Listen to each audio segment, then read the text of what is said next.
Let's talk about storing our SQL code. Once we've organized a repository and decided what goes where, we actually have to decide what goes inside of each file, what's going to be stored inside the actual version-controlled files. Let's start with an example from C#. If I'm building a class and I have some properties and methods, I write all my code in one file, and so the entire class is contained in that file. If I decide to add a new piece of functionality, for example, I add a new method, it goes in that same file, and all that code is together. But with SQL code, it's a little bit different. I have to stop and think about what I want to do. For example, we've looked at this in a previous module, but if I create this store procedure, I have one set of code. If I now look to alter this store procedure, I change the way things work. So I have this alter procedure code instead of just the create procedure code. And when I'm storing this in version control, if this is the same file, I've got two sets of code that are fundamentally different, and I'll have to actually decide how I execute those later. This is one of those areas where we have to think about how we'll actually deploy that code to production and then go backwards to decide how we're going to store it in version control. In this case, I may have to store this as the same file. I may try to always store it as a create procedure file and then generate the differences with the state-based method. If we're in a migration-based method, I'll actually have this as two separate files. But I have to make those fundamental decisions here.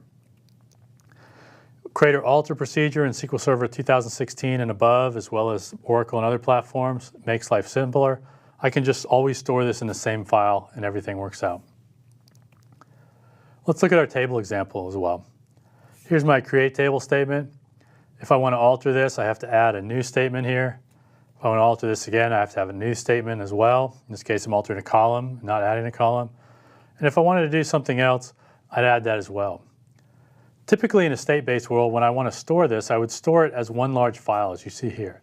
This is how SQL Server will script the code for you if you use the SMO libraries, or this is how developers often will store that code if they're manually editing this. This doesn't quite work in a migration-based development paradigm where I'd have each one of those items as a separate file. But in a state-based world, I have to make these decisions and decide what I'm going to put here. I could have other items in here, such as adding permissions to the file, and I would have to make the decision, is that actually part of the table code, or is that part of security and that's handled separately? No matter how I do it, I just have to think forward and how I'll actually deploy this code later. What works for the DBAs? What works for the QA department when they're trying to examine and see if this code works as expected? Once I have that information, I understand how things will be used, I can make those decisions about how I'll store my code.